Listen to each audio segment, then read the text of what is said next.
এবার ট্রাম্পের নামে সুউচ্চ বাণিজ্যিক ভবন নির্মাণ করছে ভারত। ট্রাম্প ওয়ার্ল্ড সেন্টার নামে এই ভবনটি নির্মাণ হবে মহারাষ্ট্রের পুনেতে। বিশ্বের সবচেয়ে জনবহুল দেশটিতে বাণিজ্য সম্প্রসারণের লক্ষ্যে ভারতের ট্রাম্প টাওয়ার নির্মাণে সায় দিয়েছে ডোনাল্ড ট্রাম্পও।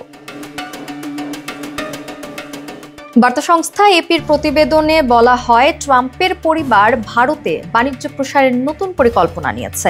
এক্ষেত্রে ভারতের বিপুল জনসংখ্যাকে হাতিয়ার করার পরামর্শ দিয়েছেন ট্রাম্পের সন্তানেরা। তারই অংশ হিসেবে স্থানীয় অংশীদারদের নিয়ে ভারতের নতুন এ বহুতল বাণিজ্যিক ভবন বা টাওয়ার নির্মাণের ঘোষণা দিয়েছে ট্রাম্প অর্গানাইজেশন।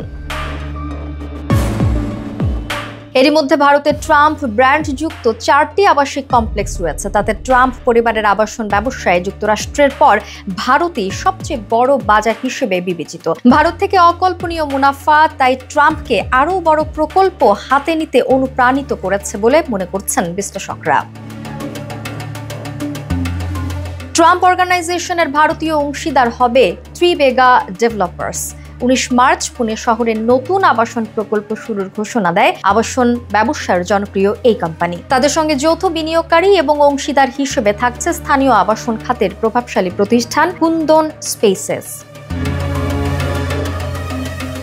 ট্রাম্প অর্গানাইজেশনের নির্বাহী ভাইস প্রেসিডেন্ট ও মার্কিন প্রেসিডেন্টের দ্বিতীয় ছেলে এরিক ট্রাম্প এক বিবৃতিতে বলেন, ভারত অসামান্য পর্যায়ের উৎসাহ দেখিয়ে ট্রাম্প ব্র্যান্ডকে স্বাগত জানিয়েছে। এর আগে বেশ কয়েকটি উচ্চমানের আবাসন প্রকল্পের সফল বাস্তবায়নের পর এবার আমরা গর্বের সঙ্গে ভারতে আমাদের প্রথম বাণিজ্যিক প্রকল্পের কাজ শুরু করতে যাচ্ছি।